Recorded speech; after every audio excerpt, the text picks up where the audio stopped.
السلام عليكم ورحمة الله وبركاته، والصلاة والسلام على رسول الله، وأهلا بيكم معانا النهاردة في فيديو جديد. النهاردة هنتعرف إزاي نقدر نحل مشكلة تعذر التنشيط اللي بتكون موجودة على أجهزة أبل. أول حاجة تعالوا نشوف المشكلة على الجهاز اللي معانا النهاردة علشان نشوف هنقدر نحلها إزاي. زي ما حضراتكم شايفين طبعا أنا وصلت على الواي فاي، بيبدأ يظهر لي رسالة غير قادر على التنشيط. طيب دي حلها إيه؟ ليها حلول كتير جدا. اول حاجه ممكن يكون انك لازم تعمل ابديت من خلال الايتونز. تاني حاجه شويه اصلاحات كده لمشاكل السوفت وير. طبعا لو كل المشاكل دي ما اتحلتش معاك يبقى لازم برنامج مدفوع زي البرنامج اللي هنشتغل بيه النهارده، برنامج قوي جدا جدا في اصلاح مشاكل واخطاء النظام. طبعا لو ما ظبطش معاك على البرنامج ده اعرف ان المشكله ممكن تكون بسبب هاردوير. اول حاجه نعملها علشان نبدا نصلح الجهاز بتاعنا، بنفتح البرنامج بتاعنا بالشكل ده، وبعدها بنتوجه الى الدخول والخروج من وضع الاسترداد زي ما حضراتكم شايفين بالظبط. هبدا اضغط هنا كده واضغط التالي علشان يبدا يعمل لي الدخول لوضع الاسترداد زي ما حضراتكم شايفين. هنبدا نستنى لحظات كده لما الجهاز يدخل معايا الى وضع الاسترداد، سواء الريكفري او وضع الدي اف يو. مش هتفرق اي وضع من الاثنين. زي ما حضراتكم شايفين بدأ هنا يقول لي للعمل بشكل طبيعي سيمنع البرنامج ده فتح الايتونز علشان خاطر ما يحصلش اي مشاكل، فبقول له موافق مفيش اي مشاكل. كده الجهاز معايا داخل على وضع الريكفري زي ما حضراتكم شايفين. هنا هبدأ اضغط خطوة لورا وابدأ ادخل على قائمة اصلاح النظام. تمام، عندي هنا وضعين. الوضع الاولاني الوضع القياسي اللي بتقدر تحافظ منه على البيانات بتاعتك، ده في حالة ان انت عايز تحافظ على البيانات او الداتا اللي موجودة على الجهاز بتاعك. الخيار التاني وهو الوضع المتقدم، والوضع ده بنلجأ له في حالة ان الوضع القياسي ما اشتغلش معانا، وفي الحالة دي البيانات هيتم حذفها بشكل كامل. فهنبدأ ندخل على الوضع القياسي زي ما حضراتكم شايفين، وهنا بضغط التالي علشان يقدر يبحث لي على الجهاز. هيقول لي الجهاز اللي معاك ايفون 6 اس بلس والاصدار اللي عليه 15 7.3 زي ما حضراتكم شايفين. نركز في النقطة دي لأنها مهمة جدا. هنا لو أنا ضغطت تحميل هيبدأ يحمل لي السوفت، لو أنا ضغطت تحميل هنا هيبدأ يحمل السوفت وير الخاص بالجهاز بتاعي.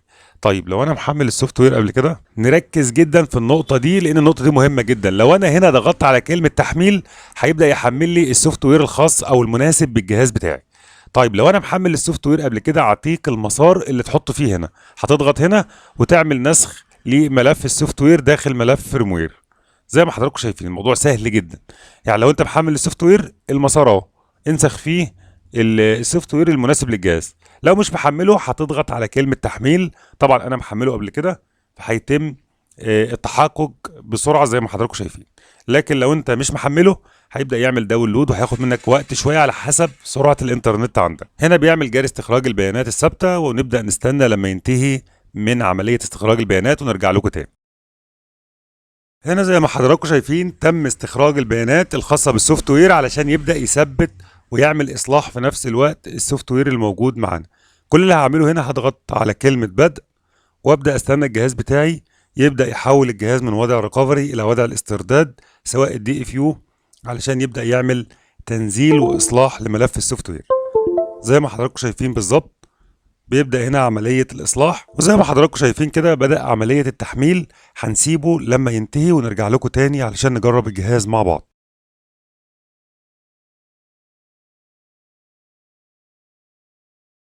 زي ما حضراتكم شايفين كده قال لي نجح البرنامج في إصلاح جهازك، انتظر لوقت قصير جدا سيبدأ جهازك في العمل قريبا. زي ما حضراتكم شايفين كده البرنامج انتهى معايا من إصلاح الجهاز. وطبعا لازم نفتكر حاجة واحدة وناخد بالنا منها جدا، ان انا عندي اكتر من حل اقدر اصلح بيه المشكلة دي. يا اما الوضع القياسي لو ما ظبطش معايا ابدأ اروح للوضع المتقدم، وقبل الكلام ده كله اكون عامل ابديت من خلال الايتونز قبل ما ابدأ اشتغل بالبرنامج ده. سواء ظبط معايا تمام، ما ظبطش معايا ابدأ اشتغل بالحلين اللي موجودين في البرنامج بتاعنا ده. زي ما حضراتكم شايفين كده الجهاز بدأ يشتغل معايا بصورة طبيعية وهيبدأ يفتح معايا بشكل طبيعي جدا بدون أي مشاكل. يبقى ناخد بالنا في الموضوع ده كله إننا لازم أول حاجة نعملها إننا نعمل أبديت أو تحديث من خلال الأيتونز. بعد كده لو ما ظبطش معانا بنبدأ نعمل الخيارين دول. لو ظبط معايا الوضع القياسي الجهاز تمام، لو ما ظبطش معايا ببدأ أتوجه إلى الوضع المتقدم، وفي الحالة دي هيحذف لي البيانات وبعد كده بيتم إصلاح الجهاز. لو بعد كل الحاجات دي والجهاز ما ظبطش معايا اعرف ان المشكلة هاردوير مش سوفت وير. وطبعا بكده النهاردة يكون الفيديو بتاعنا انتهى، ويا ريت ما تنسوش تدعمونا بالاشتراك في القناة وتفعيل زر الجرس علشان يوصلكوا اي جديد بنعمله على القناة. والسلام عليكم ورحمة الله وبركاته.